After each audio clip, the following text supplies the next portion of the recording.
something worthwhile. Mediocre podcasting. Today, tomorrow, forever. Hello, I'm Conrad Bain. Tonight on DAMMIT, we're starting a special two-part show on a very sensitive and important subject. Now, we urge families, children, and parents alike to watch both of these informative episodes and then to discuss the problem presented, which is of deep concern to all of us.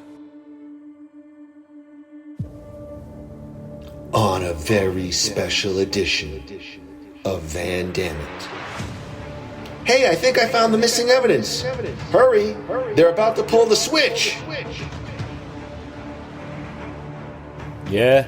You want my badge? Yeah, here's my badge. There. I'm done. With Evan Mooney and Andrew Groovius. Well, it's either a bomb or a very loud watch. Hey, let's open up and see. He's dead, Jim. He's dead. He's fucking dead! As the boys cover the stupendous film debut. What do you mean, cut the blue wire? Both wires are black! Everybody I've told about the file is dead. Except you. Ah, shit. Of model actress Natasha Henstridge. Mom, Dad, children, Father Finkelstein, I have something to tell you. I'm tired of living a lie all these years, so brace yourselves. I love Over the Top. Ladies and gentlemen of this great state, as your senator, I must make the following proclamation. From this point forward, I wish to be known as Helen. It's 1995 Species. Wait, Natasha Henstridge is naked again? Fuck yeah! And it starts right now.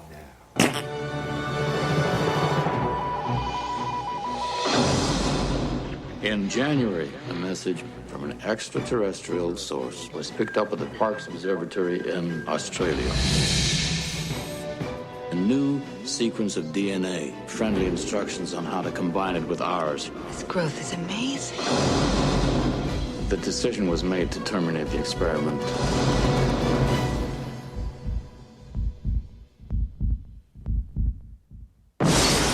She's breaking out! She escaped. We have a serious emergency on our hands. I want a team to track her.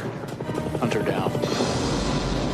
You created a monster, now you want us to kill it. We decided to make it female so that it would be more docile and controllable. More docile and controllable. I guess you guys don't get out much. She wants to have a baby. She'll kill anyone that gets in her way. I wouldn't hurt you. Yes, you would. Just don't know it yet. She can have a dozen babies. She can lay 1,000 eggs. Something's wrong.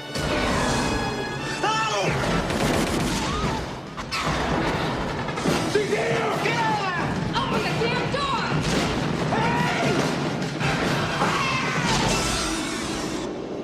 Oh, God.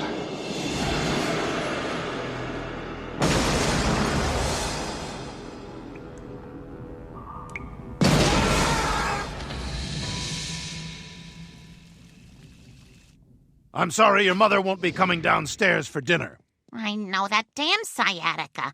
You know, she's got to go see a doctor. The kids really wanted to be here, but they're watching strangers play video games on Twitch. Lois, will you be a dear and make a plate for me? Peter, I'm going to open a bottle of wine. Do you mind making a plate and bringing it up for Mommy? Yeah, I can do that. Maybe open a couple bottles. Oh, why? Did you bring one? I didn't, but you always say, well, you typically say, help yourself. One bottle ought to be plenty. Hey, Babs, I got something I think will make you feel better. Sounds like a hippo clomping around up there. I feel so sorry for Mommy. Don't worry about your mother. She's got her celebrity news programs up there, keeping her company. Yeah, right. Wait, celebrity news? What time is it? Just about 7:30. Why? Oh my God, oh my God! Peter, no! Peter! Peter! Peter! Peter! Peter!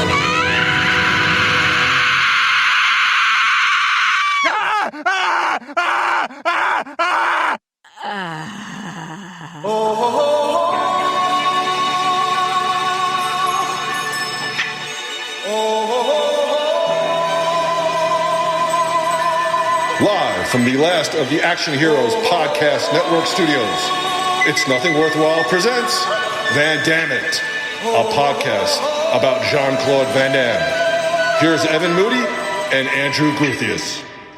Everybody was kung fu fighting.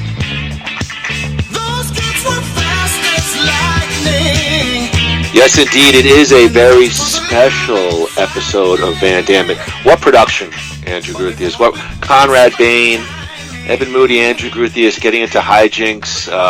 We finish off with Peter Griffin giving oral favors to his mother-in-law. Andrew, great job producing the opener.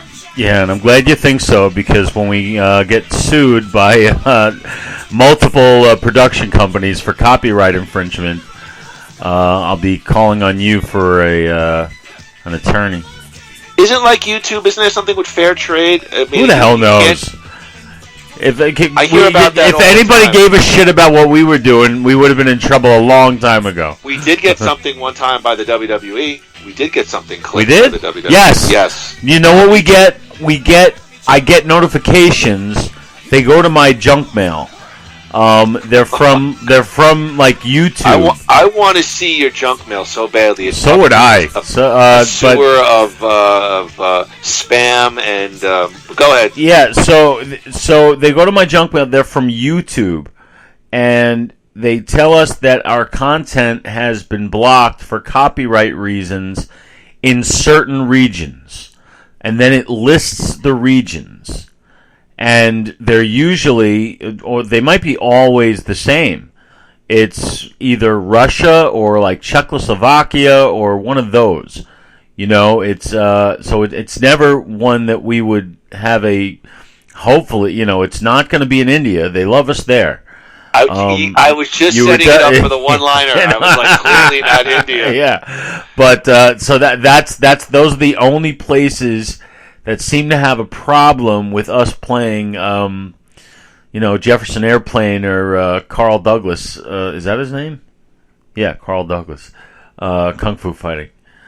Right, because I think fair trade, though, they always talk about you can't make clips for more than certain number of seconds or minutes. That's why a lot of these visual podcasts, they'll talk into the clip. Yeah. They'll cut into the clip. So I guess they don't get copyright. I wish, you know what? And it's interesting about the copyright thing because, see, like if I heard a podcast, go ahead, with that opened with Jefferson Airplane, and I had never heard Jefferson Airplane before, and I thought that song was great.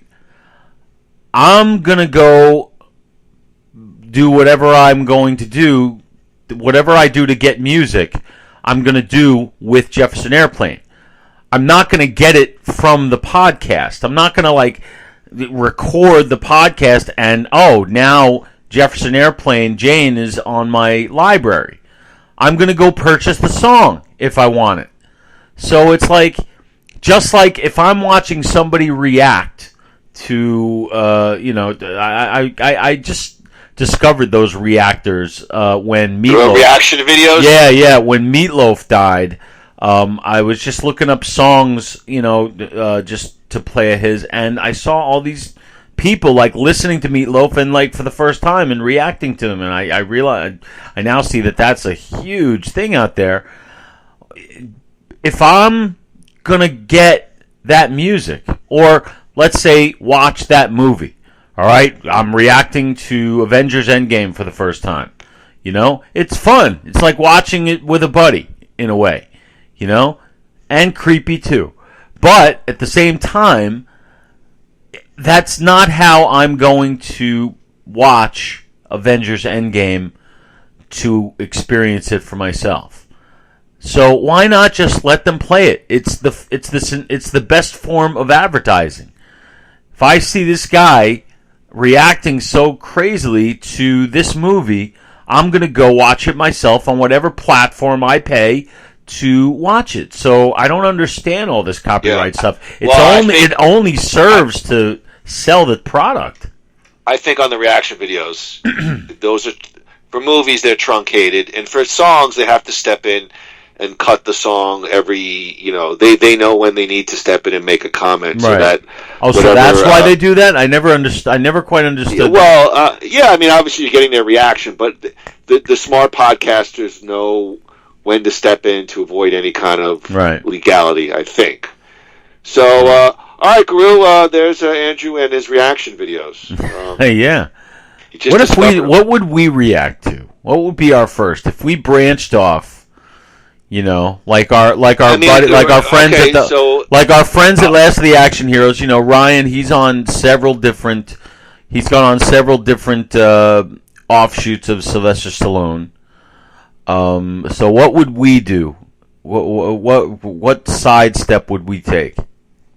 I mean, clearly, I think the first thing to me would be a wrestling match, because that's kind of sort of beyond us becoming friends at summer camp. We really first bonded in our love of wrestling. Yeah. All right. And then, so that, or maybe a music concert on DVD, but I think a wrestling match would probably be the most apropos.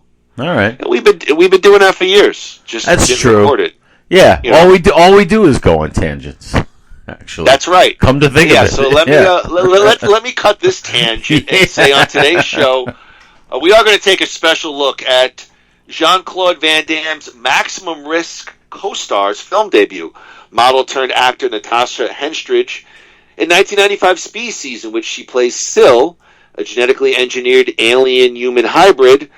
All of this plus spanning the universe, and we'll give you one thing to watch this week. We've already brought him in, our resident henstrologist on this episode, Andrew Gruthius, Coconut Creek, Florida. Gru, how are you on this special Tuesday Night Titan edition of Van Damme? Good Easter egg there. Yes, Tuesday Night Titans are back. Doing great. It's a little rainy out, but that's apropos for Florida, 8:30 on a Tuesday night. Everything is fine down here. Looking forward to the holiday break and enjoying life a little bit. But yeah, everything's great. Everything is fabulous. Can't complain. Are you waiting for me to complain? No, not at all. Not at all. Well, I'm glad to hear it. Yes, looking forward to the 2 weeks off as well. Are you off? Are you off now? No, I have. We're working till this Friday, and then we get the last week in January, and then so we get that extra week in January, so to speak. Yeah, so do we. That's what we got. And actually, I don't care as long as I get the 2 weeks off. Yeah, I'm fine with it. We go till we work Friday, and then we're off until I think like January 9th or 10th, around then. Exactly. Yeah. We'll do a podcast at the end right before we go back to work. I probably won't have bathed in 6 days. I won't have shaved. So that's when you start doing funky things with your beard. It's like laundry preservation. I just hang it up on the shower. Let it air out. Marie yells at me, "Are you wearing the same damn socks 3 days in a row?" And I'm like, "Yes, maybe." Maybe. All right, Gru. All right, Tuesday night. Let's get to it. Before we identify exactly what Species is, let's check out. We got just two items. The latest news on our favorite '80s action stars. It's time for Van Dammit, spanning the universe. Van Dammit, spanning the universe. Spanning Universe is brought to you by New You Life Center. Begin a new you. Check out all of their wonderful laser treatments at www.newlifecenters.com. Give them a call, 602-274-0068. Tell them Moody and Groot sent you and receive a big 15% off your first service. We do have to wish the wonderful and talented Marie a very happy 50th birthday. Happy birthday, Marie. This Saturday, last Saturday, we partied down in Arcadia. We had about 40 people there, and we had a nice time. So, happy birthday, Marie! New Life Center, restore your youthfulness with confidence. I can't believe I'm engaged to a 50-year-old. What the hell happened What do you to mean? me? She's younger than you. That is true. Yeah, what are you complaining about? This is true. Free consultation, customized services. Feel good in a stress-free environment. That's New Life Center. Gru, Arnold Schwarzenegger.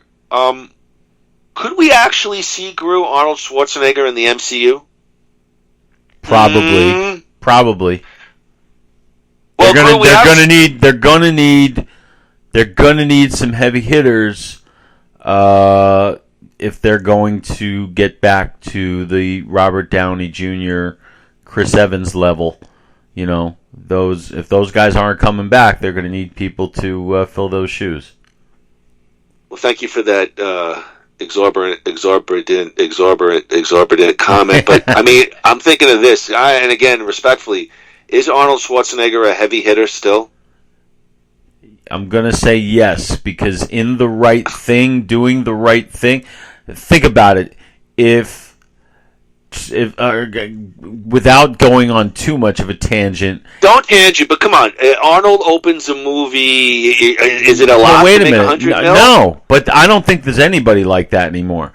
But if, let's say, Terminator Dark Fate was phenomenal, universal hit, it was the most incredible thing ever made. You know, all it takes is one, earth-shattering thing to bring these guys back to the forefront. You know, put Arnold Schwarzenegger in a Tarantino movie, and he'll be hot shit again. But no, I do believe he's still a heavy hitter. He still headlines. You know, he's still a powerful guy. So yeah, your Hollywood scenarios are like the guy who calls up WFAN and goes, Mike, how about the Yankees trade Isaiah Kiner Falefala for Barry Bonds Jr., Barry Bonds Sr.? You're like, put Arnold in a Tarantino movie. He'll guarantee 100 mil. Yeah. Well, look, Gru, we have Stallone in the Guardians franchise. Right. Harrison Ford is about to star in Captain America 4. I didn't know that. That's cool. Yeah, well, I'll give you my thoughts on it and everything in a second. Latest buzz has the Terminator about to join the MCU. Specifically, Arnold Schwarzenegger is rumored to appear as the villain in the Armor Wars film. I believe that's the Iron Man kind of spin-off. While speaking on Jimmy Kimmel recently, War Machine actor Don Cheadle attempted to play down the rumors, initially deadpanning that Arnold is playing Titanium Man before claiming he's never actually heard of the character. Something tells us we haven't said hasta la vista, baby, to these rumors just yet. Gru, do you even want Arnie in the MCU? Sure. I think the MCU is boundless, so there's room for everybody in there. You put them in. Oh yeah. You know? Oh yeah. I mean, if it's well done, anybody works in there. I mean, the casts of those things, that's what makes them. They got to be cast right, and at absolute minimum, with a guy like Arnold Schwarzenegger and Sylvester Stallone, guys like that, they're going to come in and they're going to give you 110%, and their 110% is worth something. They might not be the box office kings that they used to be, but they can still deliver what needs to be delivered. You know what I mean? America! Fuck yeah!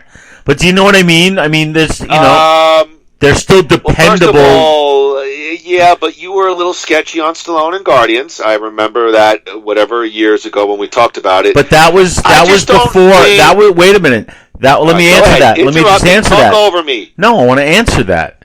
Go ahead. That was before I was sold on the whole Marvel thing. Once I saw Avengers, Infinity War, and Endgame, I was like, this shit's for real. So then I went back and watched everything. So that's post that. So. Well, you know what I say? Hi, my name's Evan, and my pronouns are he, him. I took my nephew to Northern Arizona University in Flagstaff. Is this an Adam Sandler Big Daddy moment? No, but first of all, he got in and he got the full lumberjack scholarship. So congratulations, Anthony. Nice. I mean, almost $50,000 of tuition. But damn, when we went and the student ambassador is like, "Hi, I'm Lisa. My pronouns are she, her," really? And I'm just like, "Oh, you poor things." Anyway, let me get back on topic. God. The thing is this: I am very sketchy because I'm not happy with where the MCU is going for a couple of reasons. Number one, I'm not a fan of the multiverse storyline. Now, that could change because I believe Ant-Man and Ant-Man and the Wasp Quantum Mania is really going to kick off the whole, Kang the Conqueror. You got that big baddie. That's the kind of thing I like, that big baddie villain.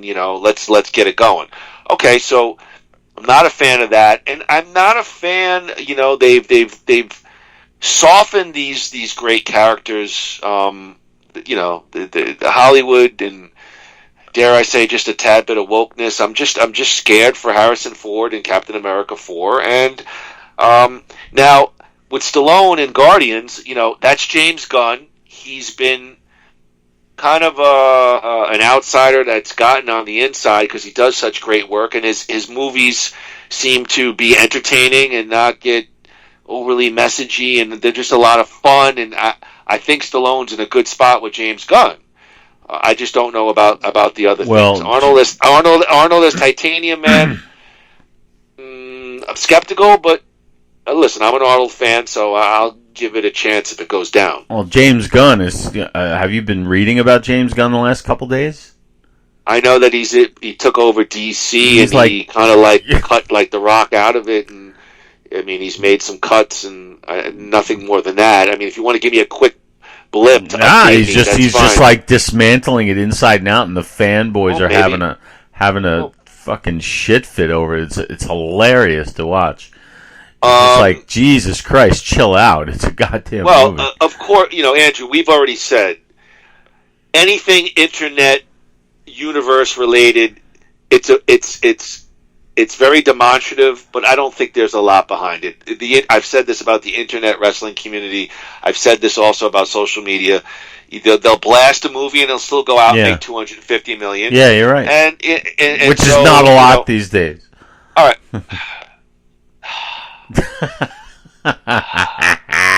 Well, wouldn't you say that DC has definitely been a mixed bag? Maybe it's good for a guy. Well, that's the thing.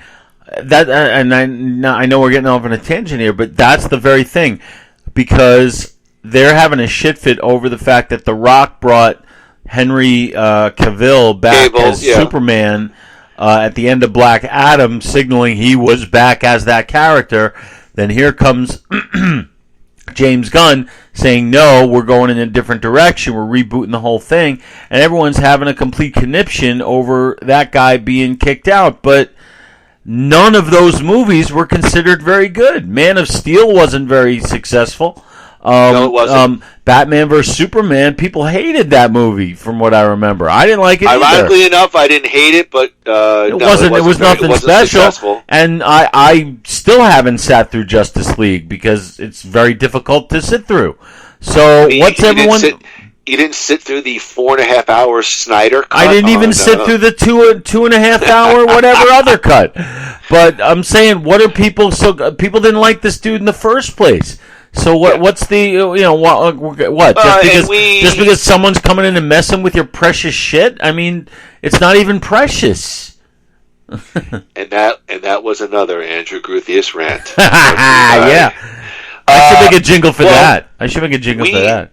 Yeah, well, good. We could work on that. But in all seriousness, we've said the same thing about Black Adam. Black Adam made, I think, a lot of money. Might have slightly underperformed, but it's what we said. Rock, one-note performance, movie, special effects. And I think there's a story there. I do think there's an interesting story because I think James Gunn, I don't know if it's something to do with The Rock, but he kind of slipped through the back door, and he certainly did pull those plans. But in terms of the fanboys complaining, I mean, if I don't see Black Adam versus Henry Cavill, I'll survive. Listen, the problem, the reason that everybody on the Marvel side, that it's sort of taken a dip is because everybody was on board with as you introduced everybody and they kind of came together, and then you had the whole Infinity Saga. All right, now once Endgame happened, everything kind of fell apart because nothing was really truly connected anymore. So, it kind of went off in little tangents, and people had mixed feelings about it. So they gotta find a way. They gotta get a story before they get a star. They gotta get a story. Well, I just think the movies haven't been good. I mean, flat out. Which ones are you talking about? Because I haven't. We did a podcast on Doctor Strange. Right. Even Moni, who's a younger generation. I don't think it was a that was Doctor Strange 2, right? Yeah, none of us hated it, but none of us loved it. Okay, agreed. And I think I walked out. I don't want to get into it here on the podcast, but you and I have talked off air about Thor. Right. I mean, the movies itself have not been great. True. And I don't think Love and Thunder was bad. I don't think they've helped themselves with this multiverse storyline, and I agree with you. That's why I'm going to give it a chance with the Ant-Man and Quantumania and then Guardians. Hopefully they'll build some momentum. And all right, enough with the MC. Okay. Do you want to hear about? You want to hear about Bonnie Bedelia talking about Bruce Willis and Die Hard? Yeah. Give me anything on Bruce Willis right now. I love hearing good stuff about Bruce Willis. She and I think there's something to it. I don't know. I don't have the website, but she said Bruce Willis. There's a lot of pressure on Bruce Willis because I thought about the sports analogy. He made a big-time salary, made over $5 million for the first Die Hard film. And that off-camera, he was mocked by a lot of his Hollywood brethren and faced a lot of pressure because he was seen as just a TV guy and got a big-ass salary for an action movie and was considered unproven. Now, Bruce Willis apparently put the good word in for Bonnie Bedelia. He had seen her in the movie Heart Like a Wheel. Remember seeing that as a younger man on HBO about the first female drag racer. And reportedly, Bruce Willis was floored by Bedelia's performance, so he recommended her for the part of Holly Gennaro. They got her in here. Bonnie Bedelia said his salary was viewed as problematic by those in Hollywood. A lot of people scoffed at the $5 million salary attached to the project. Bedelia told People magazine it was kind of like a big thing when he got this because he was just on Moonlighting. This was his first movie. He was the star of a huge blockbuster, and it was very well advertised that he was making over $5 million, which at the time was unbelievable. Everybody was like, why would you pay $5 million to an untried movie star? But boy, somebody was really smart. And of course, the article goes on to say that, obviously Die Hard became a huge hit. And my notes end with, I wasn't really aware that Bruce Willis made such a tentpole salary for Die Hard. I wasn't really aware of this. So any thoughts on Bruce Willis, the $5 million man? $5 million for Die Hard in 1988. $5 million for anybody was big at that time. So for Bruce Willis, who I won't go as far to say, I guess unproven as like a big box office behemoth, yes, but he had a couple movies. He was in a moderate hit. He starred in a moderate hit. I think it was a moderate hit called Blind Date, which was actually really funny. I remember Blake Edwards made that, so he wasn't exactly a rookie. But $5 million. Was he completely new to the action genre? Yes, that was definitely his first action.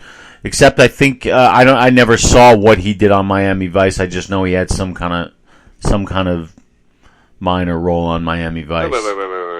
Are you saying Bruce Willis was on the television show Miami Vice? Yeah, I think he might have done one episode or something, but a notable episode. I don't know. Look how Gru just drops this little Easter egg like he's so knowledgeable. Like, oh yeah, I remember reading something that he was on Miami Vice. He was in Miami Vice. I might be wrong. Season 2.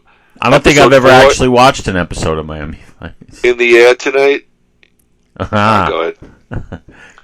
Glenn Fry was in. Yes. Yeah. Okay, so go. I apologize. I was just trying to throw some funny. No. I mean, so $5 million was a lot of money. Yeah, him as quite untried as a box office. Well, $5 million was a lot for anybody. I think. Okay. I don't think people were making $20 million a movie yet. I think that started with I want to say Jim Carrey. Or maybe even John Travolta, when he came back in the mid-90s. I remember they were getting $20 million a movie, and that was considered groundbreaking. So $5 million in '88, I think, was Die Hard. That's a lot of money for that time. So, yeah, without a doubt. Do you remember who the first $1 million? Was it Dave Winfield? Was he the first $1 million baseball guy? I thought it was Nolan Ryan. Yeah, maybe. I don't know. It's one of what Winfield did something. Winfield might have done something. Was his contract over 2-digit million? Maybe over 10 million. I don't think so. He might have had something to do with free agency. But yeah. I think Ryan was the first $1 million pitcher. I'm pretty sure of that. I think I watched a little bit. Maybe HBO Max, they have that documentary, Facing Nolan Ryan. Yeah, I haven't watched it yet. I want to watch the Willie Mays one, too. Oh, okay. Interesting. Yeah. All right, Gru. Species is a 1995 American science fiction horror film directed by Roger Donaldson. Stars Ben Kingsley, Michael Madsen, Alfred Molina, Forrest Whitaker, Marge Helgenberger, and Natasha Henstridge in her film debut role. Film's plot concerns a motley crew of scientists and government agents who try to track down Syl, a seductive extraterrestrial human hybrid, before she successfully mates with a human male. Ooh, I'm hot and bothered already. Today's Van Dammit podcast, Species, is brought to you by New You Life Center, making you fall fabulous. Follow New You Life Center on Instagram at New You Life Center to take advantage of their specials and monthly giveaways. Check out all of their medical weight loss programs at www.newyouLifecenters.com. Give them a call, 602-274-0068. Tell them that Moody and Gru sent you and receive a big 15% off your first service.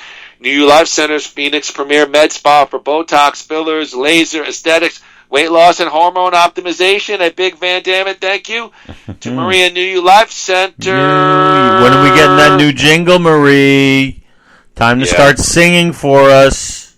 She has the old one. I sent it to her. So the old one was soon the old one will be relevant again because it was exactly. Are you ready for summer? That was the old one. We got a slow turnaround time here for on Spreaker and the Nothing Worthwhile Van Damme podcast. You want to get a little in depth on the background of the script of Species? I actually would because there's some fascinating stuff here. No joking, for me. Seriously. No yes, joking. I actually do. Go. Well, okay. Well, it's a little. I'll try to cut through it. A little bit here and there. Writer Dennis Feldman had the idea for Species in 1987. He worked on another film about an alien invasion titled Real Men.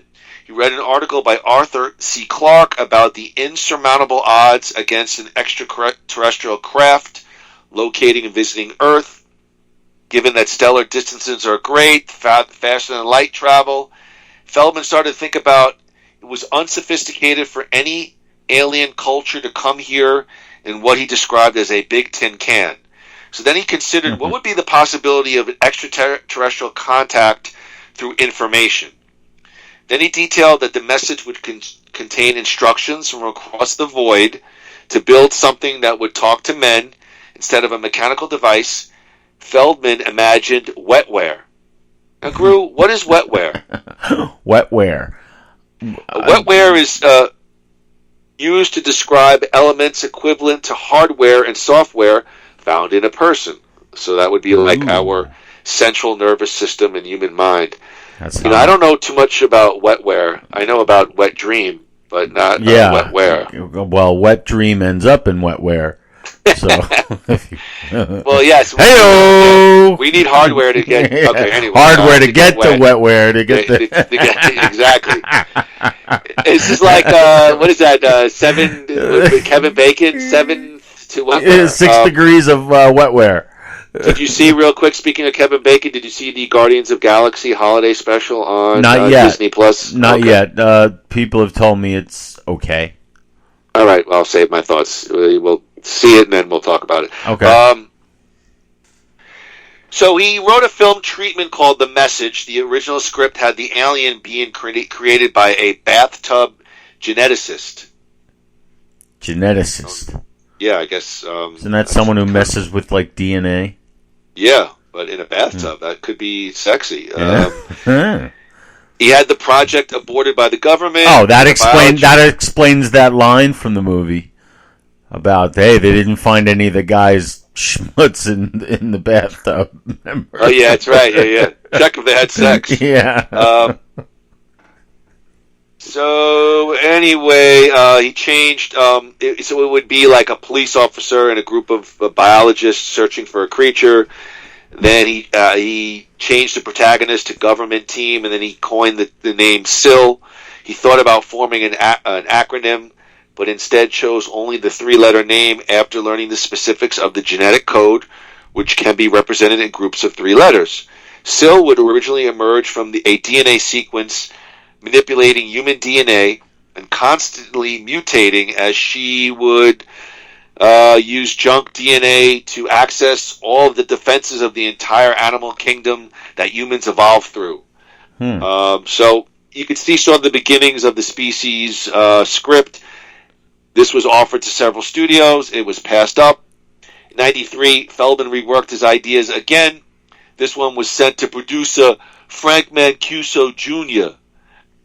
And let's see here. Metron Golden Mayer got interested on the project. Feldman had some initial disagreements on the budget. After considering other studios, he signed with MGM. In turn, the now retitled Species attracted director Roger Donaldson, who was attracted to its blend of science fiction and thriller. The script underwent 8 different drafts, written over just an 8-month period, before Donaldson was content that all the flaws in the story's logic had been corrected. The initial Species script suggested a love triangle between Syl and 2 government team members. The dissatisfaction of the crew eventually led to changes to the ending, which ended up featuring Syl having a baby that would immediately prove dangerous. Real quick, and I'm just thinking off the top of my head, 8 different drafts, 8 months. Does that spell a little bit trouble to you off the top? Usually, yeah. And that surprises me, but for a movie that really, if you think about it, has a ridiculously simple plot. It's basically Starman and the Terminator sort of combined. I mean, there's not much to it. It's about the government sends a signal out. They get a response, and instead of being a friendly response like Starman, it's a bad guy like the Terminator who's coming down to try to take over everything. And it's really all about how humans cause their own extinction. So, I mean, it's like it surprises me that there's so much detail going into what is essentially a very simple story. No? Well, good night, everybody. That's Andrew's final. Well, I think really to boil down at the heart of it, it's again a chase movie. Yeah. And when done well, most science fiction action movies, again, we got to get a package here, we got to get the bad guy or the bad girl here before they can get to X, Y, and Z. I was just curious. I mean, when reading this, 8 drafts in 8 months, I mean, if you put it in a sports analogy, 8 starting lineups. That's well, yeah. I mean it's all they always say that when there are too many cooks in the kitchen, it always spells trouble. It's like when they say there are 19 producers. That means there are 19 hands in the cookie jar that decide, equally. Then you got 12 different writers. So yeah, it's not a good sign when there is so much uncertainty about what is the final product. So yeah, you're absolutely right. Roger Donaldson was announced as the director formally in 1994. Frank Mancuso Jr., the producer, stated that most of the I'm just going to say it up front. Most of the $35 million budget would be spent on effects. You just gave it away, sorry. You douche. I'm sorry. I was gonna say 40. I was going to say 40. I apologize. Don't give away the box office. I'm not going to give away the box office. All right. Oh, Lord, douche. Douche. Fuck you. Douche. Frank Mancuso said they would use most of that on effects as, quote, it's not a movie that calls for stars. We're going to try and put as much money as we can below the line and allow the effects and the Hang on. I think we lost his connection. Can you hear me? Yes. Oh, there you are. I lost. Go back about 10 seconds. You went mute. There you go. Frank Mancuso said most of the $35 million budget would be spent on effects, as it's, quote, not a movie that calls for stars. We're going to try and put as much money as we can below the line, allow the effects and the creature to be the highlights of the film. There's going to be less of an emphasis on actors, possibly why they got a newcomer in Natasha Henstridge, a former model. And I already kind of asked you. I kind of asked you about the eight drafts, lots of rewrites, but then also the quote from the producer: "Money spent on effects, not on actors." But are you troubled by that, or any thoughts? Well, about that? I'm troubled if you say it. Like, I'm troubled if that's what they're going to do. But that's not what they did. Well, we'll get to that. Okay, fine. That's all right. You want to go right to the cast? Well, I was just going to say that's obviously not the way it went, because I was going to say it goes a little in the opposite direction. Well, let's stick to just the cast. Okay, all right. Okay? So, let's stick to the answer to your question for this is yes, it's not what you want to hear. It's not what you want to hear. 8 rewrites. The producer says, "Hey, we want to spend money on effects, not actors." Yeah, it's like it's like nobody wants. It's like this. I'm surprised it got made under those pretenses. All right. Well, that's even a word. Are you familiar with the director for Species, Roger Donaldson? The only thing I know of that he did, I'm sure he did a movie called Cadillac Man with Robin Williams and Tim Robbins. Yes, that's a really good movie. Really underrated, underseen, and I really, really like it. And I know there are other ones that he's done that are considered really good that I'm just drawing a blank on. Would you like me to give you a couple of quick hits of his filmography? Please. 1984, The Bounty. Yes, Mel Gibson. No Way Out. Oh yeah, that was a huge hit. Kevin Costner, Sean Young in the limo. Yeah, you've seen that one. Gene Hackman too. I have seen that one. 1988, Cocktail. I saw that in the theaters. Hell, we all did. Who didn't? That was Tom Cruise and Brian Brown, but Elizabeth Shue in the waterfall there. That's right. As Gru mentioned, 1990, Cadillac Man. This week in male chauvinism. 1992, White Sands. 1994, The Getaway. Oh, 1995. Alec Baldwin and Kim Basinger. Yeah. 1995, Species. 1997, Dante's Peak. Yeah, that was Pierce Brosnan volcano movie. Disaster movie. So he had he was I would say he's almost top tier. He's working with the big boys. 2013 Days, 2003 The Recruit. 13 Days. That's a great movie. Have you seen that? That's about the Cuban Missile Crisis. That's Kevin Costner and Bruce Greenwood. Really good movie. 13 Days. Wow, I'm impressed. This guy's stock is he still around? Is he doing anything now? He finished up with 2008 The Bank Job and 2014 the November Man. I don't know any of those. I remember The Bank Job. I don't know the November. Is he dead? I believe he's still alive. Huh. He was knighted 2018, the Queen's birthday honors. He was appointed as Officer of the New Zealand Order of Merit for services to film. Wow, good for him. 2003, The Recruit. That was Al Pacino, Colin Farrell. Oh my God, he's worked with everybody. So yeah. He's a big shot. He's probably somewhat of like a. I don't want to use it. It's a derogatory term. Oh no. Like no, not in that way. It's like they have hacks out there who basically get hired. Our attorney. No.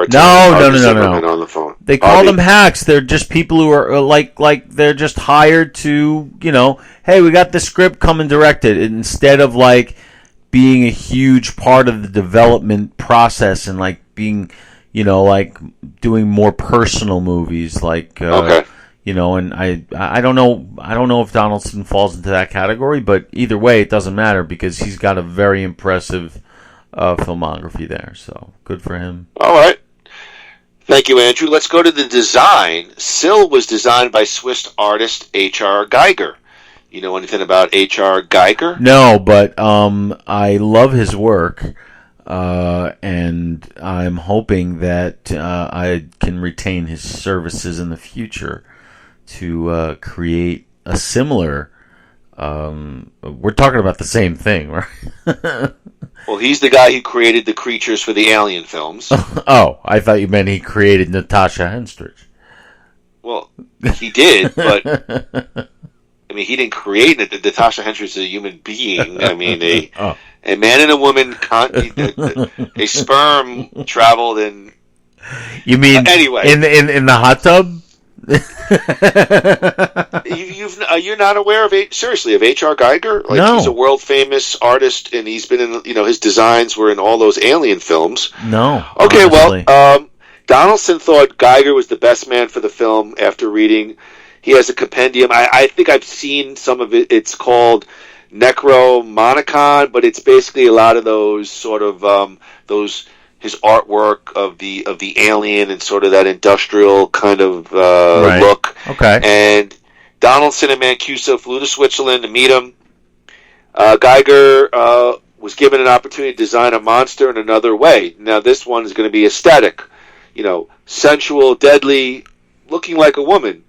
Oh yeah. Geiger opted to stay in Switzerland and take care of his dying mother instead of flying to L.A. to accompany production. He built some puppets in his own studio, faxed sketches and airbrush paintings as production went through. Geiger had envisioned more stages of Syl's transformation, but the film only employed the last one, where she is transparent outside and black inside, like a glass body but with carbon inside. So he was unhappy with many of the elements that he found similar to his other films. Obviously, the Alien franchise. He sent a fax to Frank Mancuso pointing out 5 similarities. A chest burster. So we know Syl. That's guess like Alien. Right. I guess originally Syl. Okay. I guess Syl gave birth. Echoed the infant alien breaking out of its host's chest. You mean Alfred Molina's kid? That yeah. one? Oh, I feel it. Oh, young lassie. Yeah. Oh, God. The creature having a punching tongue, that's definitely a similarity. I like that. Cocoon, that's definitely a similarity to Aliens.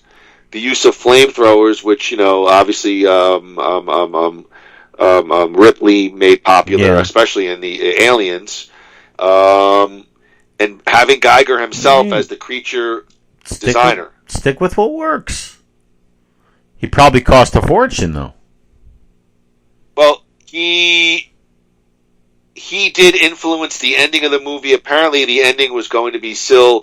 I mean, this is nothing. We'll talk about the movie obviously, but Syl's death in the original script was with fire. He felt that was too similar to Alien 3 and Terminator 2 Judgment Day, so they changed it to the headshot. Michael Madsen, I think, gets her in the head, and that's it. So, Gru, the very well-known artist-designer for Aliens, also had his work shown in Species.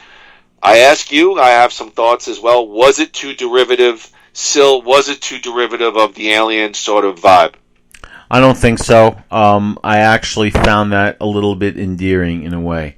I saw this as kind of like a sister movie to that in the same realm. I was surprised that it wasn't as much as I thought, but in the same but to answer your question, it didn't bother me at all. I liked it. I really enjoyed the inventiveness of the Alien. You never really knew what it was going to do. And every time you saw it, it seemed to like come up with some kind of new way to destroy, like literally destroy, not just kill someone, just like rip the life out of them. So I found it inventive, honestly. Yeah, I mean, I can't say I was really bothered by Syl's design. I think overall, I'll save my overall thoughts for my final review of the movie because I think it really dovetails into the final review. But I think definitely Species and Aliens will always be, fans will always look at that. I don't know about brother sister, but they'll always look at that because of the Geiger design and perhaps some of the vague similarities of the film. Like hearing your comments about a brother-sister, I was thinking of like Cloverfield. Like perhaps could these movies have existed in the same expanded universe? I see this in the to be quite honest, I have not seen Cloverfield, and I know I'm supposed to, but I haven't seen Cloverfield. Well, we'll save that for another time. But I see this. Like I said, I mean, the joke is that it's a cross between Starman and Terminator. But as far as the realm of it, I see it as more of like Alien meets Terminator in a way. That's it's the Terminator story with the Alien design, I guess. We set something up which is now turning on us and looking to destroy us. So on that context, the Alien design is exactly what it should be. It didn't. Was there criticism? I think Geiger himself was critical. I mean, I'm going to say we don't want to get to a halt here, but We'll save the reviews for the main. But Geiger himself, I think, was critical of the similarities.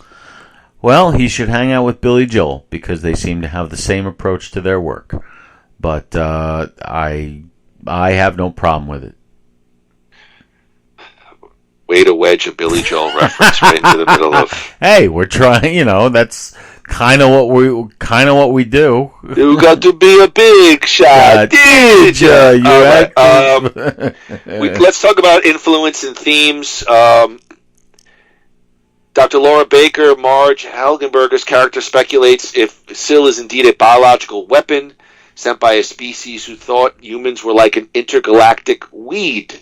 Feldman declared that he wanted to explore the theme further in the script, as it discussed mankind's place in the universe and how other civilizations could perceive and relate to humanity, considering that maybe humans are not potential threats, maybe just competitors for the same resource. Writing for the Journal of Popular Film and Television, this is where we get into some of these sort of, weird themes, but Susan George authored a paper that dealt with the portrayal of procreation and species in the movies Gattaca and Mimic, and even Alien and Aliens have had some sort of academic papers written on sort of how they see motherhood and sexuality. George compared the character of Fitch to an updated Dr. Frankenstein and explores the development of Sill's maternal aspirations, which convert the character into an archaic mother figure, similar to the xenomorph creature in the Alien series, both of which are, she claims, portrayed negatively. Well, you can't deny that. George further states that a recurring theme in science fiction films is a response to a kind of powerful female sexuality and a, quote, alienness, in that the feminine monster must die, as Sill does at the end of Species. Feldman himself considered that an underlying theme regarding a female arriving and seeking to find a superior mate. We're not going to get into it too deep, Gru, but it's been hypothesized many times over that Aliens was an allegory for sex. The monster was portraying almost like, if I could say, like almost like a rape fantasy of sorts. Are you buying these academia positing Species as one of sexuality, females' motherhood, all of which can be viewed perhaps negatively by the film? No. I mean, and that's because that's not what the movie is. You don't, whenever there's... Are they digging a bit too deep here? Yes. Yeah. That's what, at least that's what I think. I mean, maybe there was meant to be subtext, but you don't think about that when things are moving too fast. Things are just, this movie flies, and there's no room to stop and think about, really, are we alone in the universe? You almost even lose that whole thing because it's, as you said 5 minutes in, it's a chase movie. Well, the author is not talking about chase. The author is talking about specifically how females and motherhood is viewed in these science fiction movies. Okay. Female is always hyper aggressive. The female is always a killer. The female always has to end up getting killed before. Let me reframe it. Do you like, for example, a couple of years ago when I first met Marie, we went to the Arizona State University. They had a lecture on Blade Runner. And we watched the film, and they gave out wine and cheese, and there was a lot of academia types, and they talked about very high-concept academia themes with this movie. Do you buy into that? Is that, as a movie fan, do you like that stuff, or is it just kind of looking for stuff that's not there, or, hey, let's enjoy it for entertainment purposes, let's not get too wacky-bajacky? It doesn't bother me at all, and I like it when I want it, and when I don't, let others do it. I think it's fine to do that. People do it with all kinds of art. You can look at a painting of just blue and get a whole universe out of it. So I have no problem with that. And maybe that exists here. I think the thing that gets in the way of it is the execution.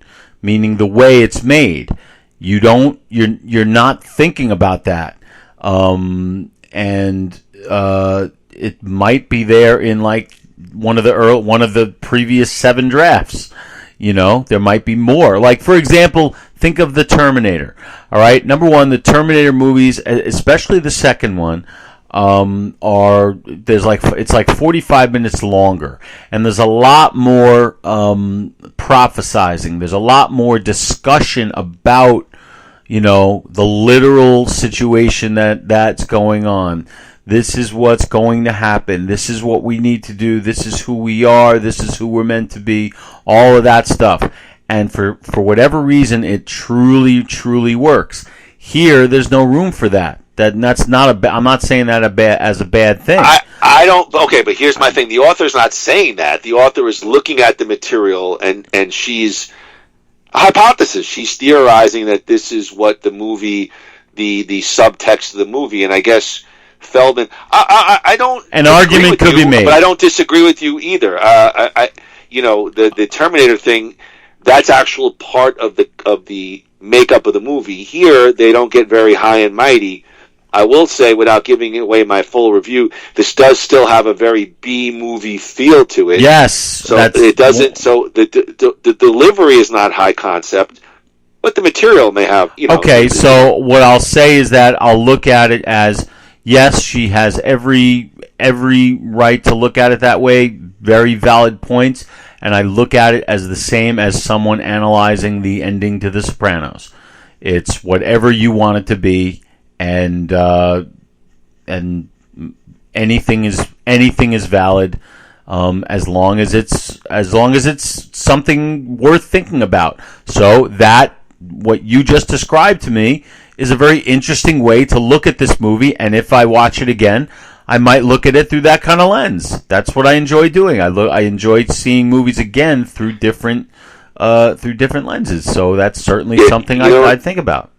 Yeah, I'm going to watch this again. I'm going to go on Tubi, the free movie app, and I'm going to put my glasses on the bridge of my nose. Take out a pipe and wine. Well, yeah, smoke some locally sourced tobacco. Hey, look.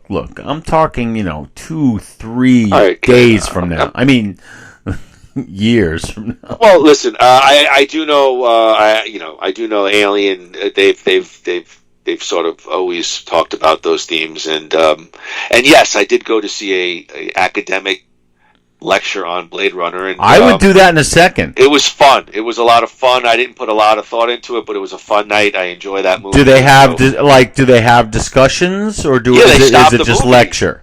They stopped the movie, and they paused, and it was like 6 professors were on the stage. They talked about set design, fashion, in depth. But can you talk? Do you ask questions? I believe there were questions. I didn't ask anything. I just went for the experience. I'd never gone to anything like that before. But again, if you want to make a Billy Joel reference, if he could do a Q&A, why not see something about a movie where you have some quote-unquote experts? And again, getting off on a little thing here, but they used to, and I think they still do, in L.A., when I lived there, at the Directors Guild building, they used to have these TV things. It was called the Paley Fest, and I could just tell you the ones that I saw, and they were cheap. They were like $10. You go there, you watch an episode. I go and watch an episode of Curb Your Enthusiasm, and then there's a panel with the entire cast. Larry David, Jeff Garlin, all of them. We did that for St. Elsewhere. So you have all the St. Elsewhere people, including Howie Mandel and Denzel Washington. So they do a lot of those things, and they're really, really cool. Really cool, Andrew. It's good to hear that you do that too. Yeah. All right, we talked about the cast. Let's go over it specifically. Ben Kingsley as Xavier Fitch. Michael Madsen as Preston Lennox. Alfred Molina, Dr. Stephen Arden. Forrest Whitaker as Dan Smithson. Marg Helgenberger as Dr. Laura Baker. Yeah, don't tell me you're cheaping out on the cast here.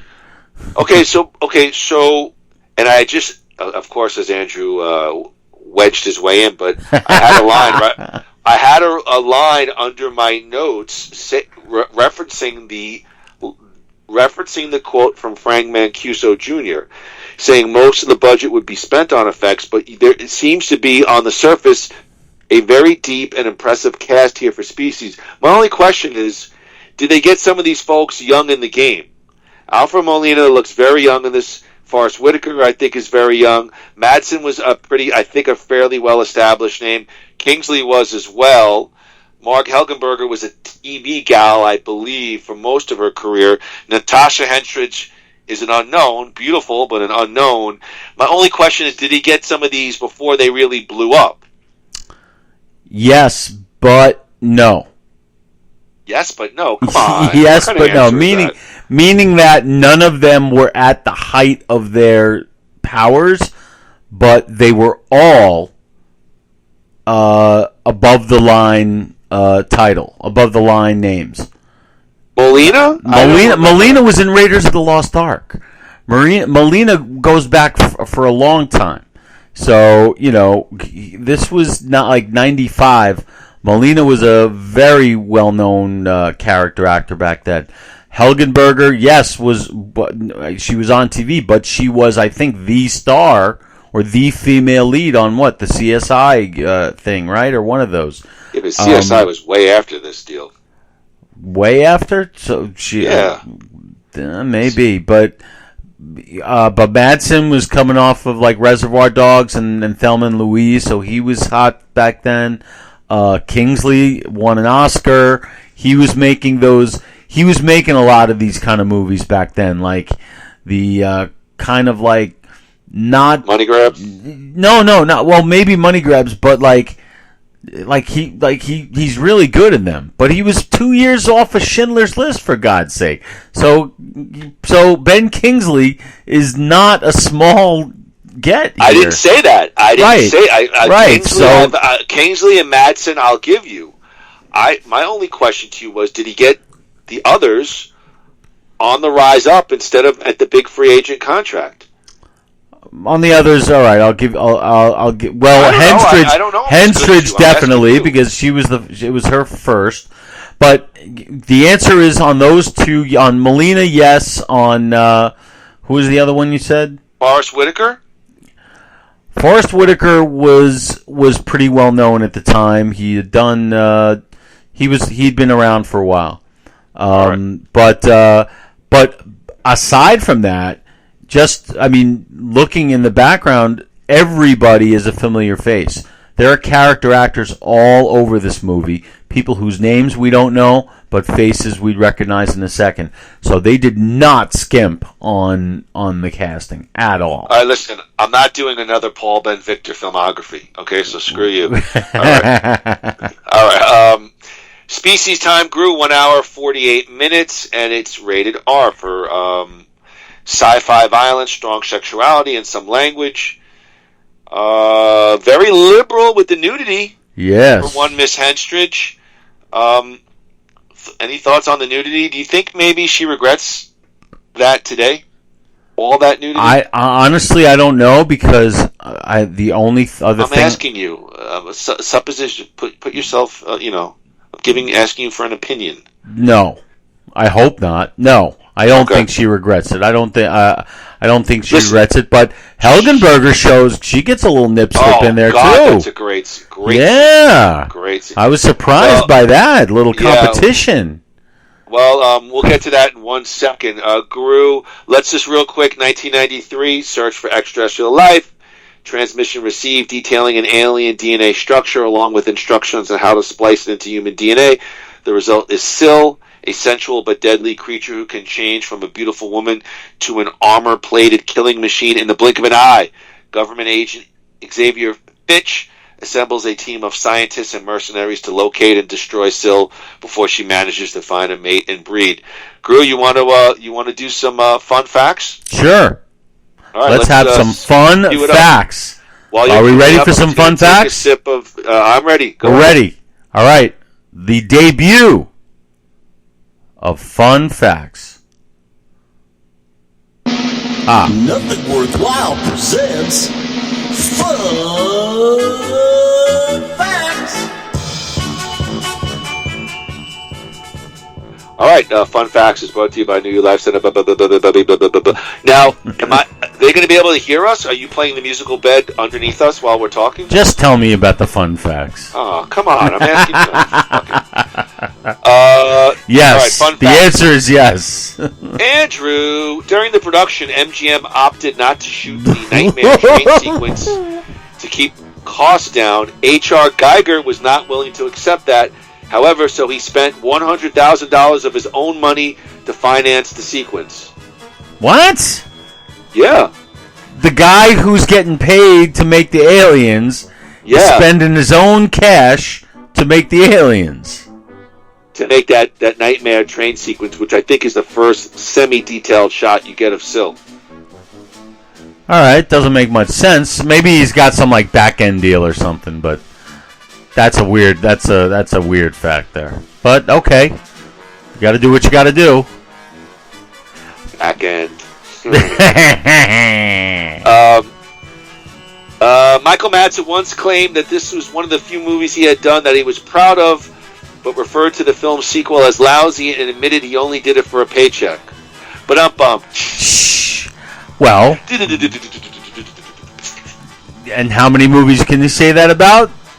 Okay, I mean, I didn't see the sequel, so IMDb has hundreds of these. I cut it down to a select few that I thought maybe you would find interesting to riff about. No,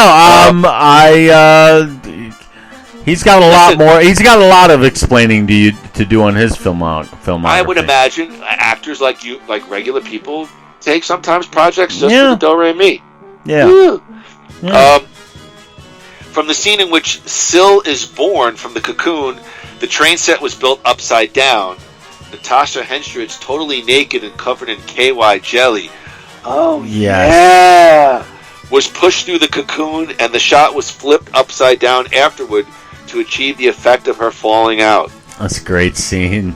I am touching myself. That was a great scene.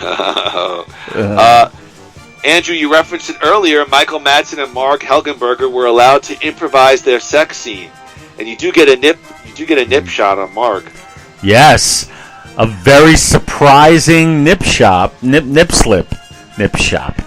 think it's a slip. I think it's a. I mean, it's very quick, but a couple of pauses on the Apple TV thing there, and it works very well.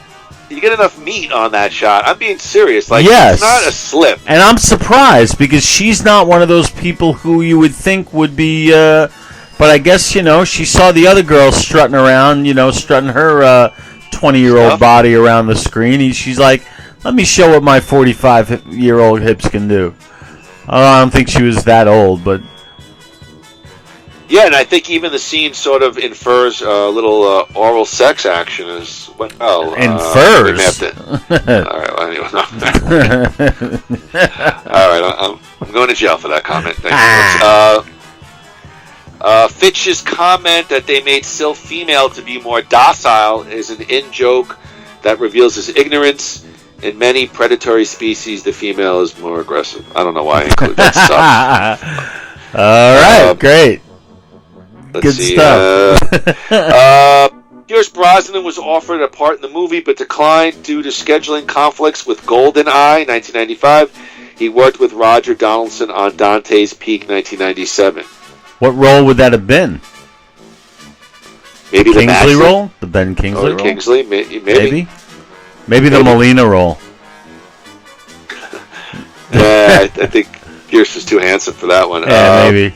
Yeah, good point. Species had the exact same tagline as the Deborah Winger thriller Black Widow. She mates, she kills. I remember that movie.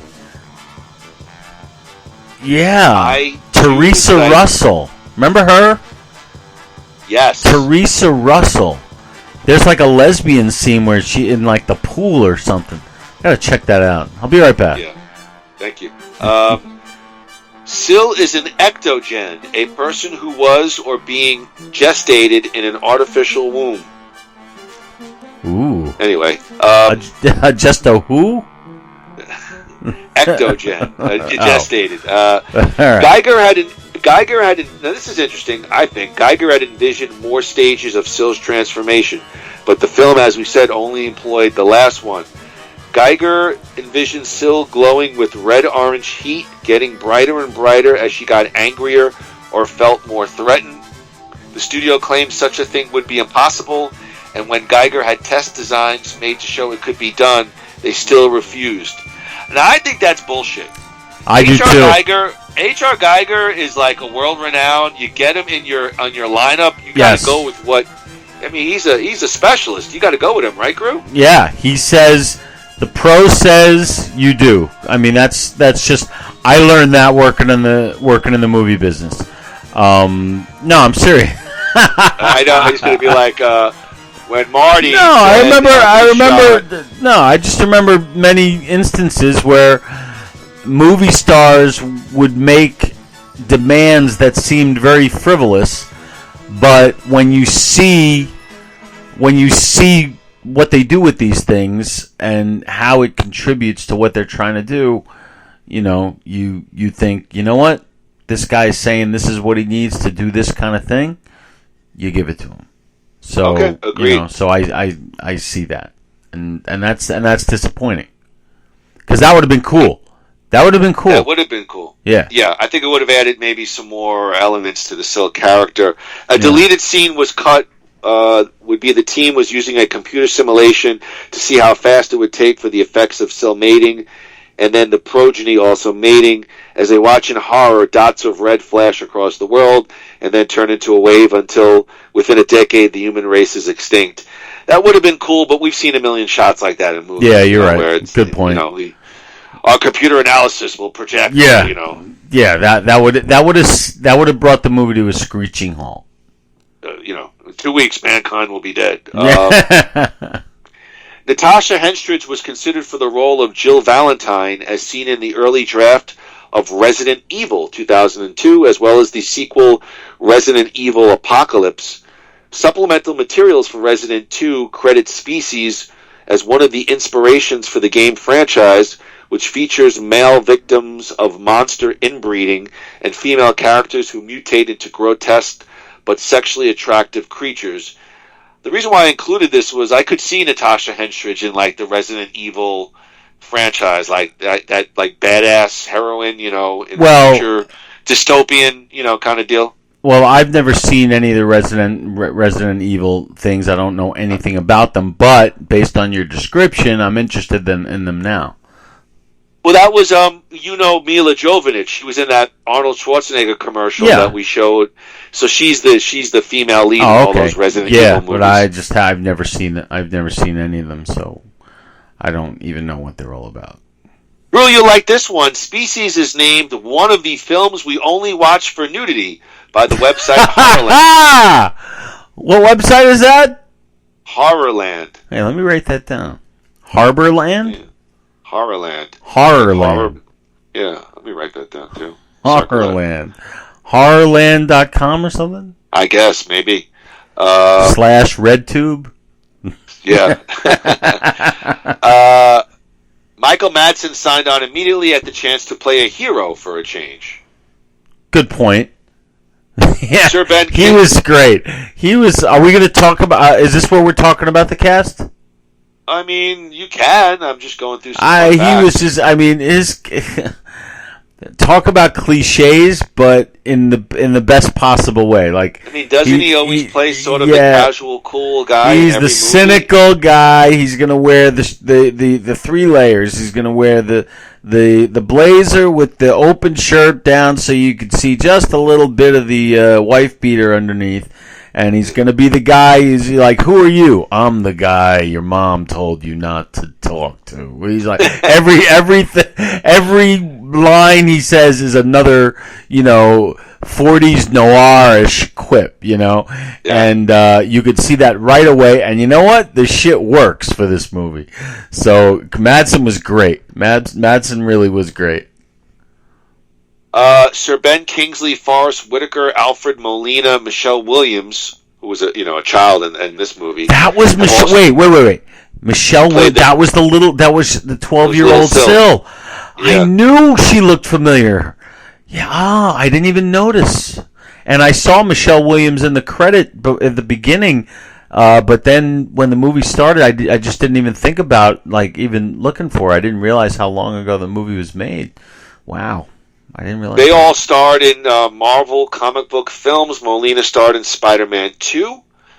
Kingsley starred in Iron Man 3, which that was they actually they almost like what do they call when you go back and they changed that character? They even brought him back in Shang-Chi to kind of rewrite because Iron Man 3 was so they kind of so shitty. Like when you do something to pretend that the other movie didn't exist. Yeah, he played like the Mandarin, but it was an actor who was playing a role as a bad guy, and then they just retconned it. Like Terminator Dark Fate did with all the movies that came after Terminator 2. They retcon everything. That was even worse. That was even worse. Forrest Whitaker starred in Black Panther, and Michelle Williams starred in Venom, both in 2018. Michelle Williams was in Venom wearing a very bad wig. That's what I remember. Where's Mark Helgenberger these days? I don't know. The film's cast include 2 Oscar winners, Sir Ben Kingsley, Forrest Whitaker, and 1 Oscar nominee, Michelle Williams. Mm-hmm. Natasha Henstridge wasn't nominated for an Oscar for this movie? No, she was nominated for Films We Only Watch for Nudity by Horrorland. Mm-hmm. Very prestigious. That's horrorland.com. Let me make sure I have that down. Yes. Yeah, horrorland.com. In terms of continuity, Syl is in the process of removing the swimwear from the hot tub guy when the good guys show up to get her. But after she notices they arrive for her, the swim shorts on the guy seem to be pulled back up to the guy's waist. Yeah. Well, she wanted to make sure they didn't realize that they had... Wait a minute. No, he had pulled them back up. Was that the guy... Was that the guy who was trying to, stop her? No. Yes, he was like, slow down. Yeah. So he I don't think he ever let his pants get down to, Then I guess this website is completely wrong. I'm trying to remember the two guys that she was trying to, whatever. But well, the one guy she killed because he was diabetic and he wouldn't have been a suitable mate. The first guy. Right. But that guy was kind of a dick, right? Yes. Yeah, he was like he was almost like inferring like rape. Almost. Right. Then the next guy was like almost a gentleman. Nice. Yeah. Right. Yeah, so of course he buys it. I don't know if you want it, but in terms of continuity, they say at the end of the movie, the alien son, his private parts is a certain snippy snip, and how could that be? Because he would not have had any ability to be snipped. So you're saying the alien baby is Jewish? Yes, he had a moil and a couple of drips of isn't Alfred Molina Jewish? I actually think he might be. Right, but the baby's not going to be born with the thing circumcised. Well, it's an alien. You never know what's going on in those. They do have alien But DNA Molina did play the guy in Fiddler on the Roof, so it makes sense. Okay. Yeah. Well, that saves on hiring a moil. That's right. Yeah. And we got to save wherever we can. Yeah. Syl has a tan line, contact lenses, and pierced ears, all of which she could never obtain within the movie's world. I really don't know about a tan line and contact lenses, but she definitely has pierced ears in the movie. I didn't notice. Maybe she went to Piercing Pagoda at the. Well, wasn't LA she? Mall. All right, so I'm trying to figure this out. These aren't meant to go in depth. They're supposed to be like one-liners, and you go. I'm sorry. All right. I mean. So that's like it's an anachronism. It's I didn't know. Why, are you going to tell me she studied humans and was able to pick up? No. I was because there is some there. They do show some of that in the movie. Yeah, I compared it to I was like they're doing the same thing that they did in like the movie Starman and in Terminator. Even like the theme, they become sort of more human at the more time they spend, in the human environment. But I did not notice the earrings. I wasn't looking at her earrings. Okay, I wasn't looking at her ears. Where were you looking? Where two other appendages or whatever you call them. Okay, but not her ears. When young Syl wakes up from a nightmare, I think she's in the train. She's about to eat pudding. There are chocolate stains on her lips from previous takes. Well, maybe it was. You obviously saw how many she ate, so maybe that wasn't the first one. She was a hungry little gal. Yes. I wonder if she was diabetic. Oh wait, no, that was the guy who was diabetic. Yes, here are some things they consider factual errors. The conductor on the train gets half sucked into the cocoon, resulting in her death. Syl later emerges from the messy cocoon, covered with fluid, and falls right on top of the conductor. But when Syl dons the conductor's clothes, they are spotless, clean, and pressed. Well, clearly, this alien race has a washer-dryer in their DNA, so they can work that, and they can take care of all of that. So I do not consider that a factual error.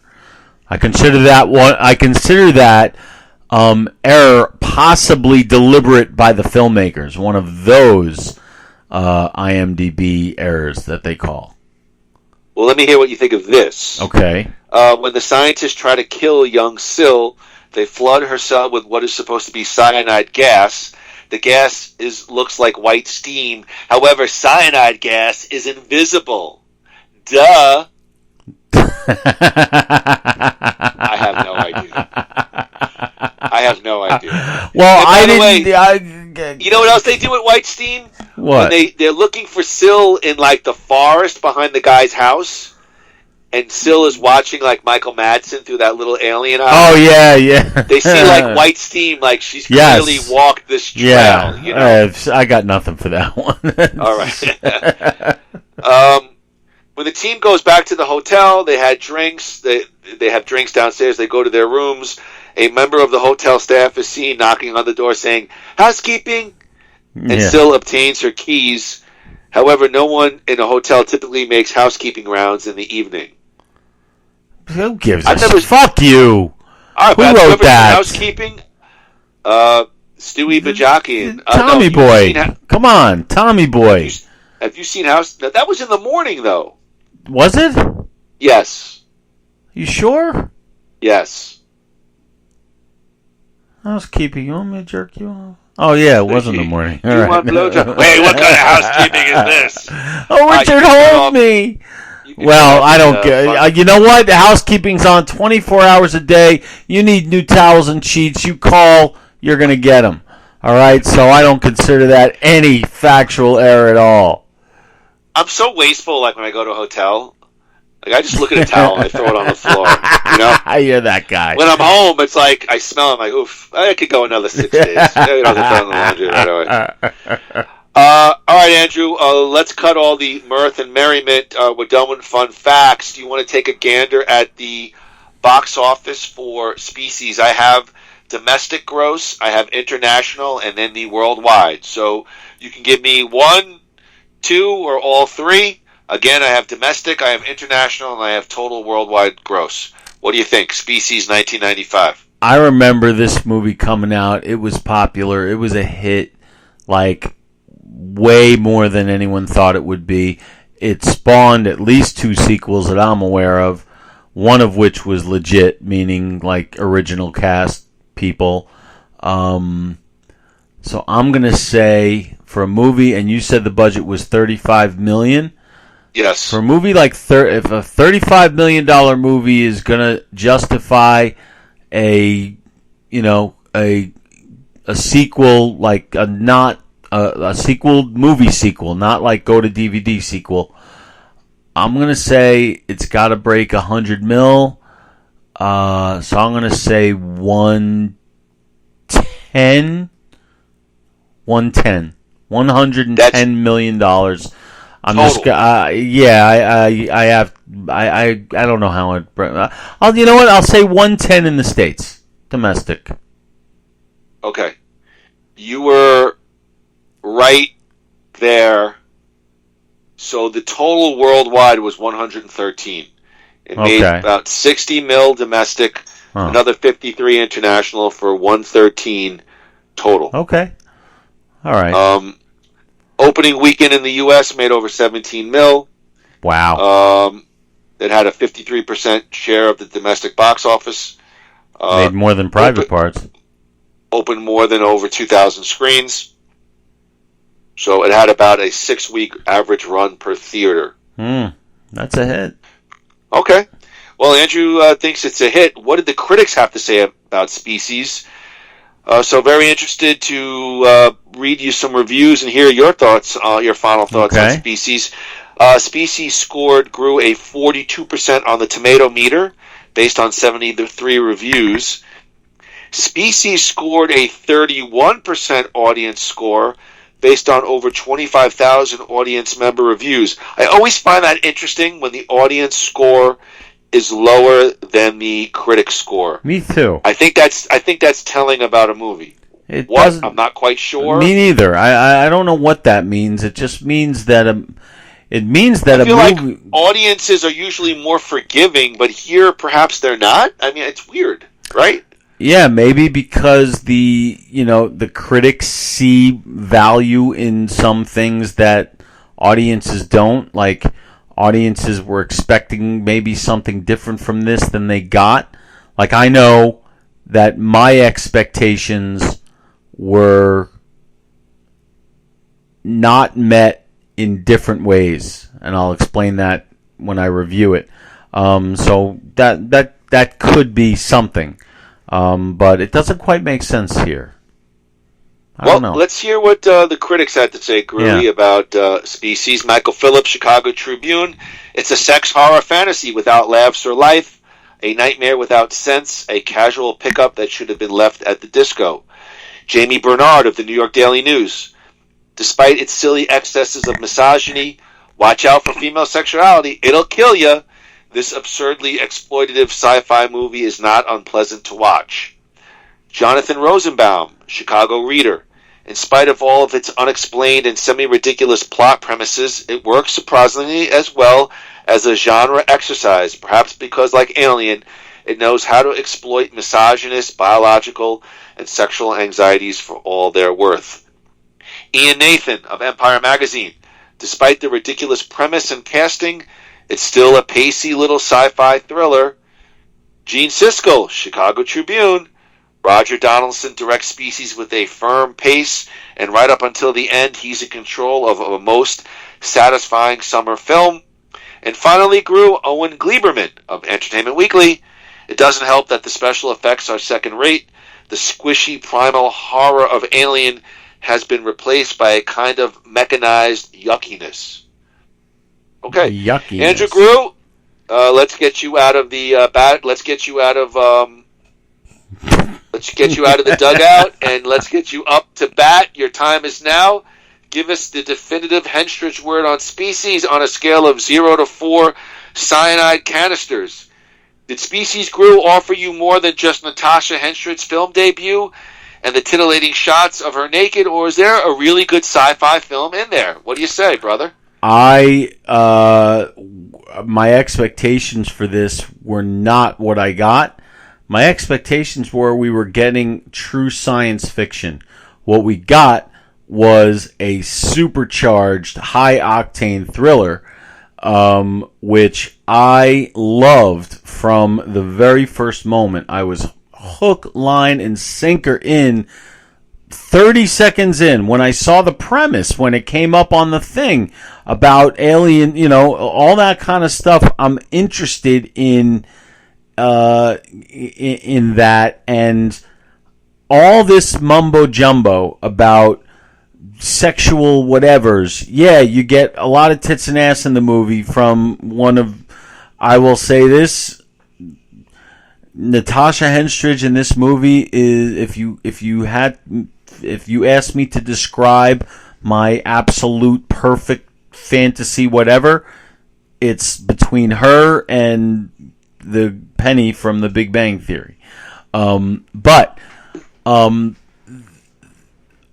I see it as nothing more and nothing less than a fantastic mid-90s, somewhat cheesy special effects, but great cast, giving it 110%, being total pros, covering all the cliches and doing it shamelessly with fast-paced direction.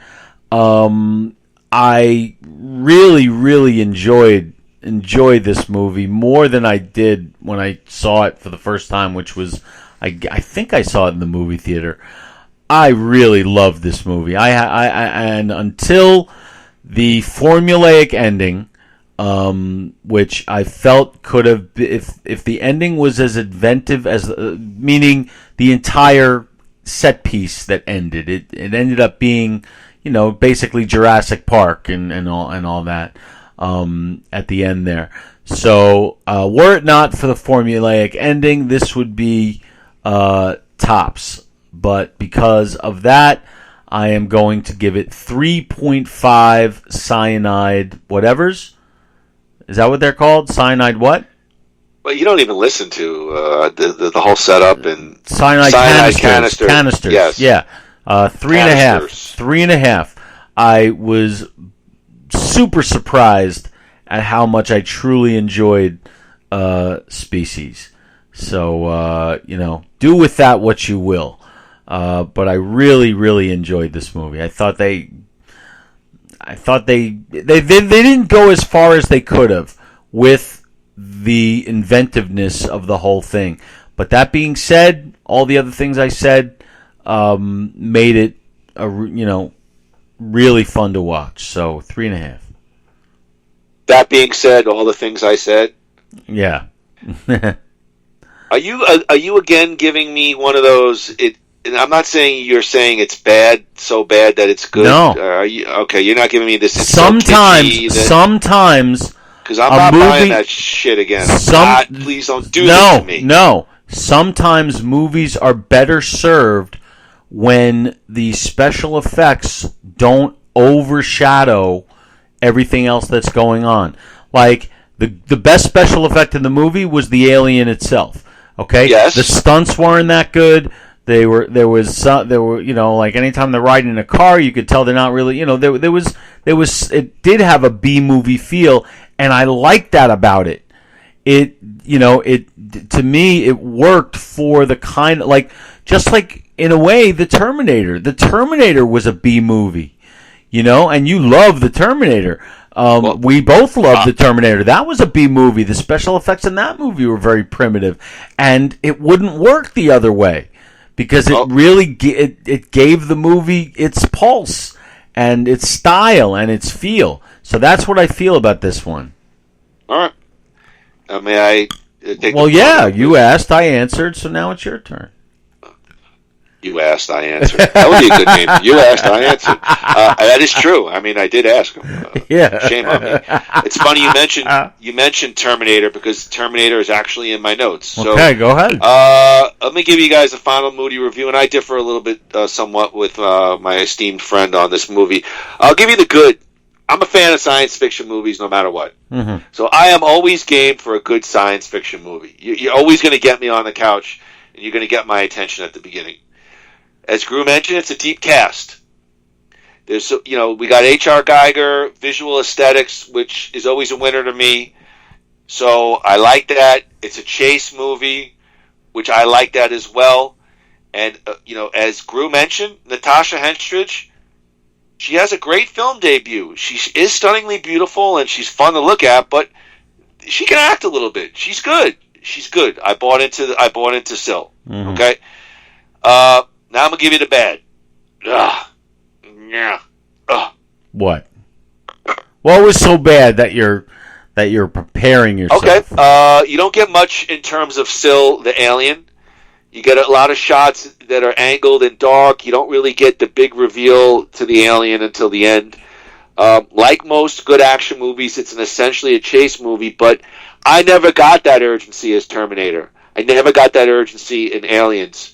I never got that emotional investment that I had with those prior films due to a couple of things. I think the plot has got a lot of holes in it, and I have right here, due to that cheap look factor. Ben Kingsley completely overacts here. I hate his performance as Fitch.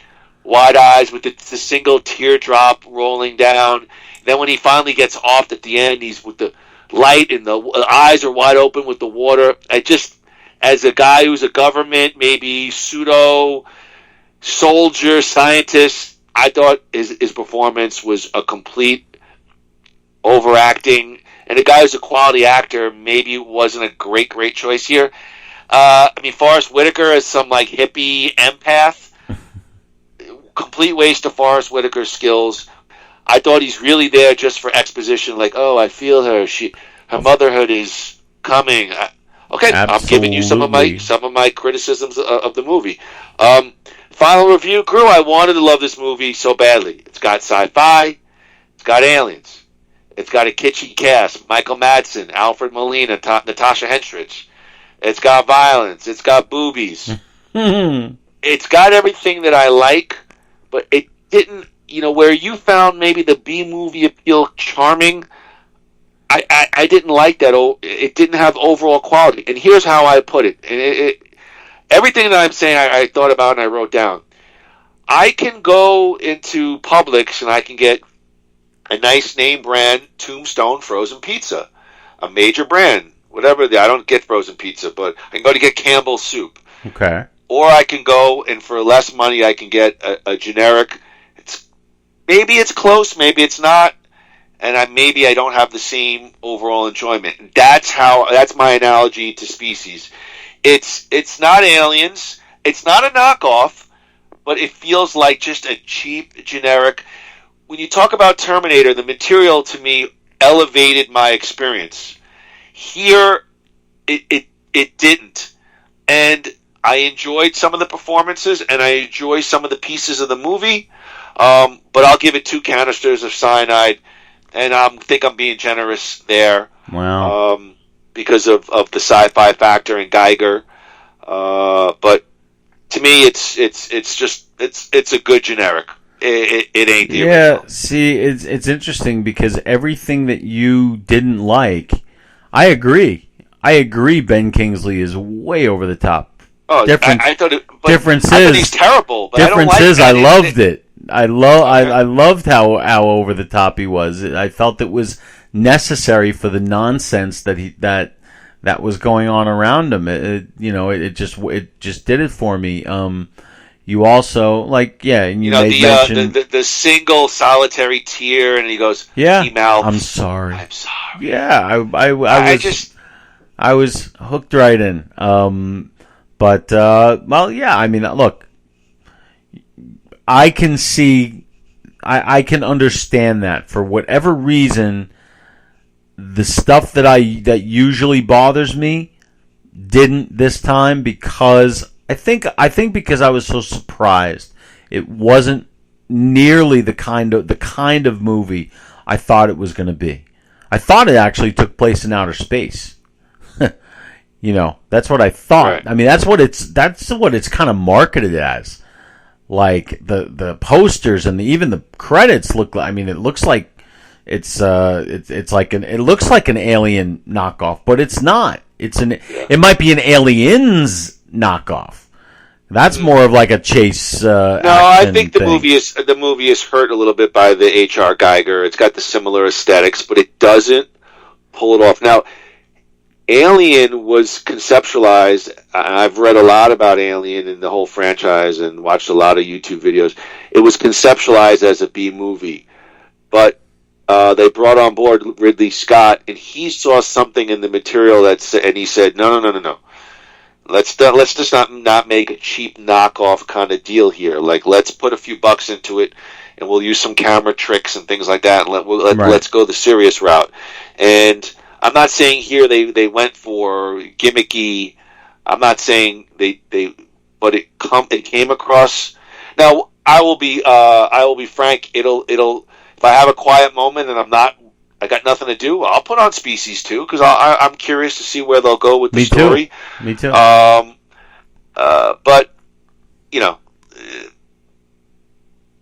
I get it. I mean I do. I just for whatever reason I was just pleasantly surprised at how much I was just enjoying it.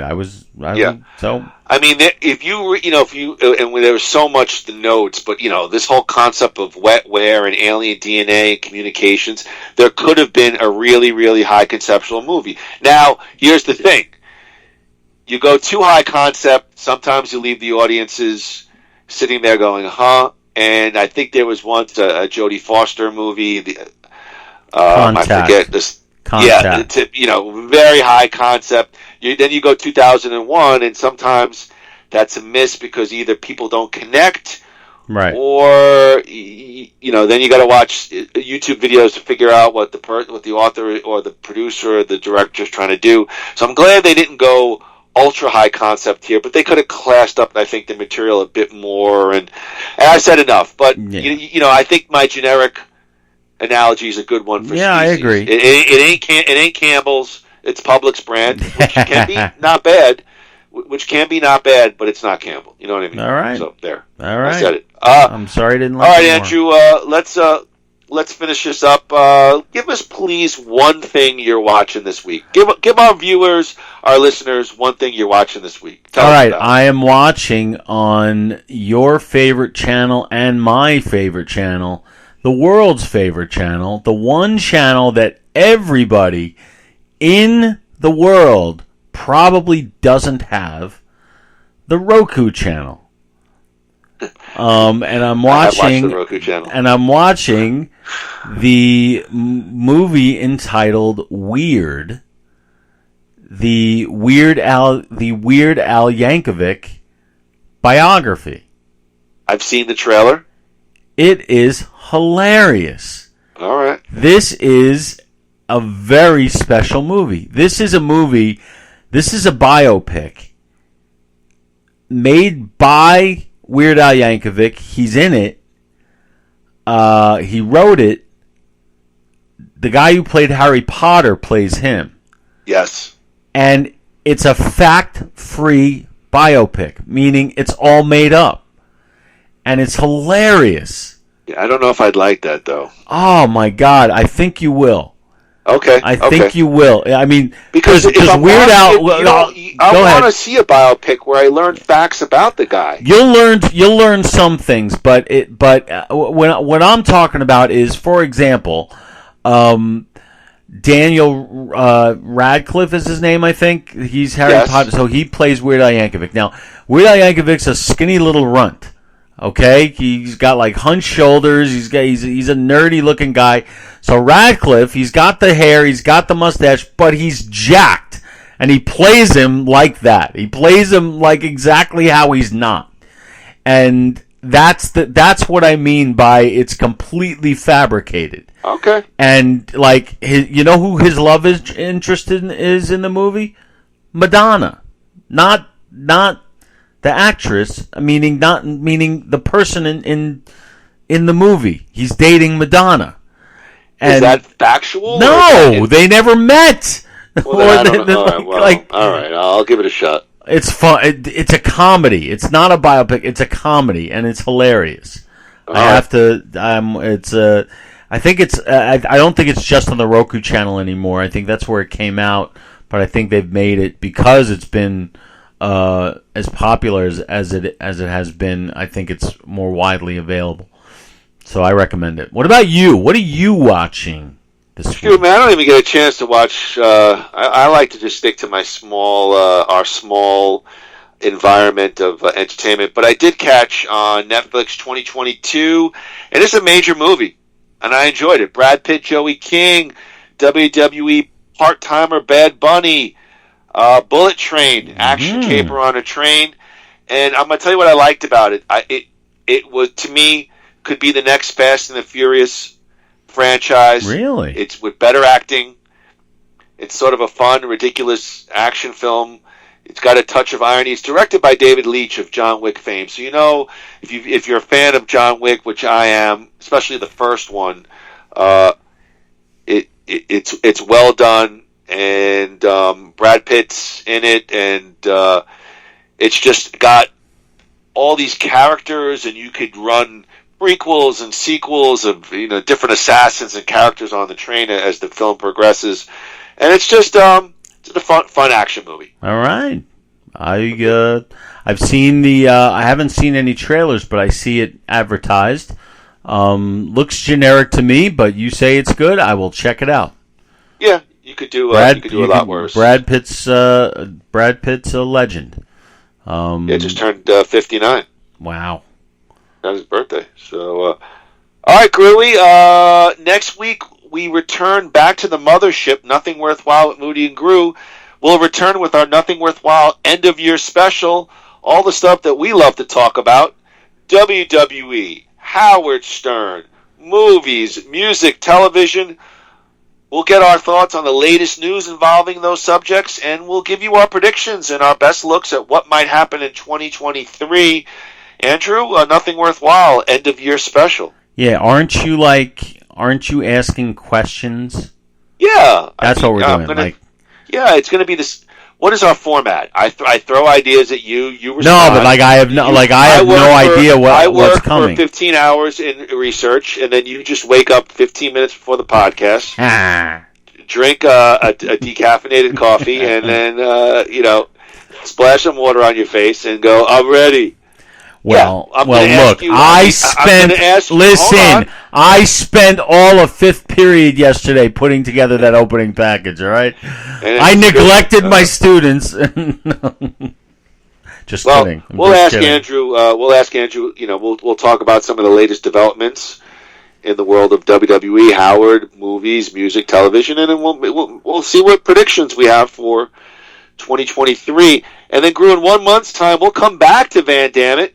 Gru and I will take a look at 1993 Nowhere to Run, starring one Jean-Claude Van Damme, Rosanna Arquette, Kieran Culkin, and Ted Levine. Gru, you know the story. The escaped convict lands on a widow's farm and protects her from further baddies. Action love story. You heard it all the time. It's Three Amigos too, isn't it? There you go.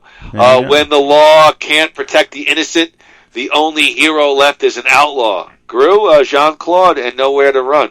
Well, this movie will definitely be on horrorland.com. I can tell you that. Oh, good. Well, have you seen it? I believe I have. I have a visual in my mind. It's just been a long time. Oh, I've seen it, or at least part of it. All right, well, Gru, oh God, we're that's so it for this misogynistic. episode. That's it for this episode of Van Dammit, as we looked longingly and lovingly at the film debut of the stunning Natasha Henstridge. Andrew, take us out of here. Would you like me to, Evan? Yeah, it's... Well, what time? It's 8:04 here. It's 10:04 here. I gotta walk the dog. So 10:04 p.m. here in Coconut Creek, Florida. 8:04 p.m. in Phoenix, Arizona. Yeah. Next week, ladies and gentlemen, we will be giving you our year-end special, which might also be our 100th episode, but who cares? We're getting close. We're either close or we passed it. I got to check that out. But next week, our year-end special. I can't wait to find out what is Evan going to ask me. I can't wait to find out. Following that, we've got Nowhere to Run, Jean-Claude Van Dammit. And until then, ladies and gentlemen, I say to you, no retreat, no surrender, brother.